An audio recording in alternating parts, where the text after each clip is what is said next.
বাড়ি থেকে বাসায় তো চলে এসেছি, কিন্তু বাড়ির ভিডিও কিন্তু এখনও রয়ে গেছে। এটা ছিল শ্বশুরবাড়ি থেকে যেদিন বাপের বাড়ি আসতেছিলাম সেদিনকারই একটা ভিডিও। এই যে ভ্যানে করে যাচ্ছিলাম, আজকে হলো ইজি বাইক পাইনি, পুরোটা রাস্তা আমরা ভ্যানে করে এসেছি। ভ্যানে উঠলাম তাও বেশ অনেক দিন পরে। ভ্যানে ওঠার কিন্তু আলাদা একটা মজা আছে।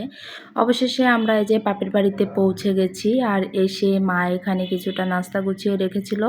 একেবারে দুপুর টাইমে এসেছিলাম, আর আমরা আসার সময় একটু সিঙ্গাড়া কিনে নিয়ে এসেছিলাম। মা এখানে আপেল কেটে দিয়েছে আর সিঙ্গাড়া খাচ্ছিলাম, আর এদিকে হলো বানাচ্ছিল চিতই পিঠা।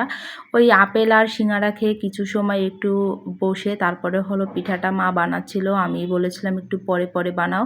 তাই এটা হলো পেঁয়াজ, কাঁচামরিচ আর হলো হলুদ দিয়ে পিঠাটা বানাচ্ছিল। এই পিঠাটা খেতে কিন্তু অনেক মজা লাগে।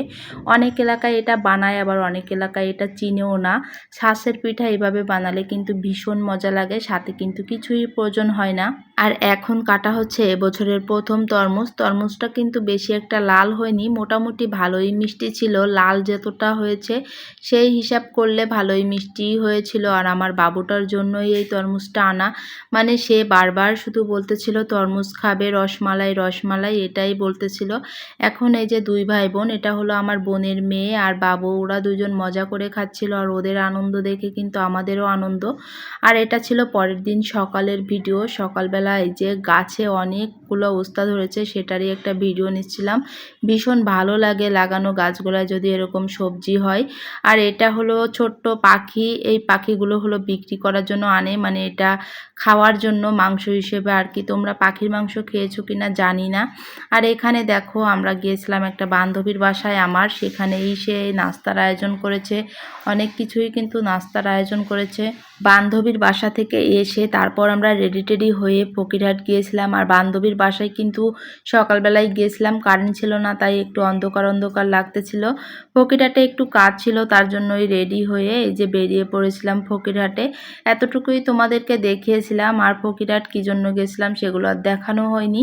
তারপর কিন্তু মা রাত্রে রান্না করেছিল, এখানে দেশি মুরগি আলু দিয়ে রান্না করেছিল। আর ওই যে ছোট পাখিগুলা, ওই পাখিগুলাই কিনা হয়েছিল 20টা, ওটাই রান্না করা হয়েছে। আমাদের এলাকায় কিন্তু পাখির মাংসটা বিশালভাবে চলে। এদিকে কাকাতো বোন এই যে পিঠা বানিয়ে নিয়ে এসেছে, কাকিমা পিঠা বানিয়ে পাঠিয়ে দিয়েছে খাওয়ার জন্য, সেটা আর খাওয়া হয়নি রাত্রেবেলা। আর পরের দিন সকালবেলাই হলো তোমাদের দাদা ভাই এই যে চলে যাচ্ছে। তোমাদের দাদা ভাই 2 দিন ছিল আমার বাপের বাড়িতে, তারপরে কিন্তু এই যে যশোরের উদ্দেশ্যে রওনা করে দিল। এলোমেলো একটা ভিডিও, মানে কয়েকদিনের একটু একটু ক্লিপ নিয়ে বাপের বাড়ির ঘোরাফেরা দিয়েই কিন্তু ভিডিও। আর এটা ছিল এই যে হ্যাস্টাই পুজোর দিন, ফাল্গুন মাস যাওয়ার দিন এই পুজোটা করা হয়, মানে মাস যাওয়ার 5-6 দিন আগে থেকেই করা হয়। আর মাস শেষের দিন হলো এইভাবে এই যে পূজা করে এই যে আলো চাল প্রসাদ মাখানো হয়, আর বিকালবেলা হলো খিচুড়ি প্রসাদ করা হয়। গ্রামের মানুষ আগে যেভাবে অনুষ্ঠানগুলো পালন করতো এখন কিন্তু অনেকটাই কমিয়ে দিয়েছে এই অনুষ্ঠানগুলো করা আর কি। এই খিচুড়ি প্রসাদ কিন্তু ওই অনুষ্ঠানের না, এটা ছিল আমার ঠাকুরমার মৃত্যুবার্ষিকীর অনুষ্ঠান। ওই দিনই আমার ঠাকুরমা মারা গিয়েছিল, আর ওই দিন হলো এই যে ঠাকুরমার মৃত্যুবার্ষিক উপলক্ষে খিচুড়ি করা হয়। মানে ঠাকুরমা এই ব্যবস্থাটা মনে হয় করে দিয়ে গেছে যে অনুষ্ঠান পালন না করলেও তার মৃত্যুবার্ষিক উপলক্ষে কিছু না কিছু তো করাই হবে, তাই এই আয়োজন, এই খিচুড়ি প্রসাদ। অনেক মজা করেই খাওয়া হলো, আর অনেক মজা করেছি এবার গ্রামে গিয়ে। তোমরা তো একটু একটু করে দেখলে। কেমন লাগলো আজকের পুরো ভিডিওটা অবশ্যই কমেন্ট বক্সে জানিয়ে যেও, আর ভালো লাগলে লাইক কমেন্ট শেয়ার করে আমার পেজের সাথে থেকো। ধন্যবাদ সবাইকে।